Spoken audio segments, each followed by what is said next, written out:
Hello, hat lovers. This is Kate Brown Pernia for Why Not a Hat. This has been a tough week here. I live 10 minutes from our Capitol building in Washington, D.C., and it's personal to me what happened this week. It's a horror show. And after listening to lots of the news and all the reports that we could come by, I needed a couple of days break. And I decided that the way to combat the feelings I was having was to get up into the studio and get creative. So here we go. This episode is about Daphne, the hat that I'm wearing today, which to some of you is very familiar because it's my very first hat pattern and one that was my best seller when I was selling hat patterns. Never made any money on it, but it was a fun project. So let's get to talking about what's going on here and how you can transcend what's going on in the world by getting creative and hopefully turning some positive energy into the universe. So let me change the view. As you see on my work table here, there are lots of ways to make this hat. This is what's known as a cut and sewn hat, which means there's a pattern that you cut out of fabric and you make seams and turn it into a hat. This is a very early and very basic one made of just a pretty fabric that's got lots of wonderful flowers on it. And let me tell you a little bit about the origin of this design. I was watching a BBC series that was started in the early 1990s called House of Elliot, about a couple of sisters who had a couture fashion business. And one of the characters in the first season was a young lady named Daphne Haycock. She was kind of a bad girl, a poor little rich girl who couldn't find her space in the universe, and so she experimented with a lot of things and got into trouble. But in episode 5 of season 1, there's a scene where she was wearing this gorgeous, I think it was orange velvet hat. And when I saw it, I thought, I've got to figure out a way to make a hat like that.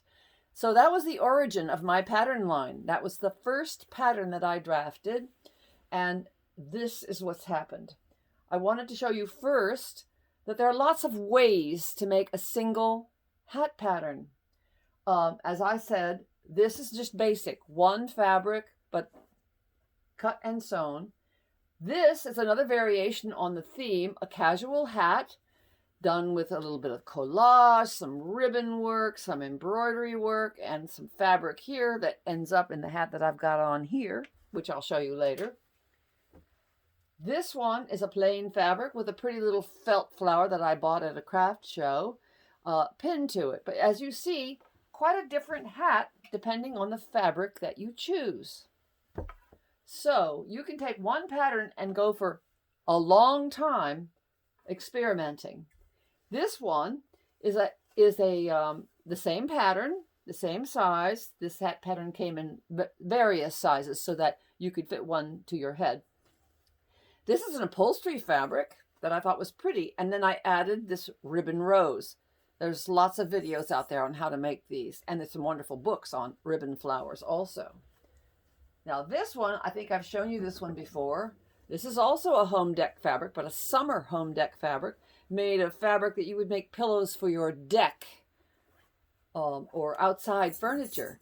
But then I added what's called raw edge applique from another fabric on it to give it an interesting trim, I thought. So anyway, that's that. So let me tell you a little bit about the hat that I was wearing today. This was inspired, by my favorite hat pattern, but also because I saw on Facebook a picture of a coat that somebody was selling that was pink and had lots of flower applique. Well, there's been a lot of fashion this year with flower applique, and I thought I need to try that on my Daphne pattern. So that's what I did. This is a wool blend fabric, not felt. It's a wool blend fabric, so it's a cut and sewn hat. And what I did was I took this same fabric that you saw on the other hat, and I cut motifs out of it and stitched them onto the pieces of the hat before I sewed the hat together. As you see, little flower here, little flower there, several flowers here. Now, I want to show you how I did it. Here's a piece, a scrap left over. And let me get a little piece of, well, I should have gotten my thread out before I started this, but we'll get there.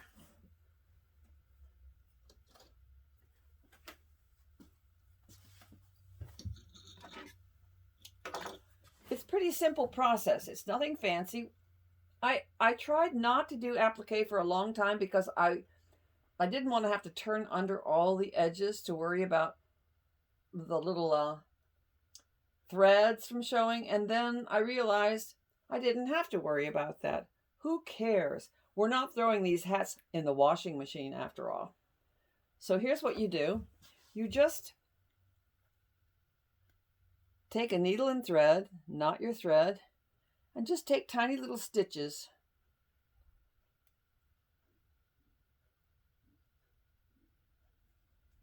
to secure the fabric onto the hat.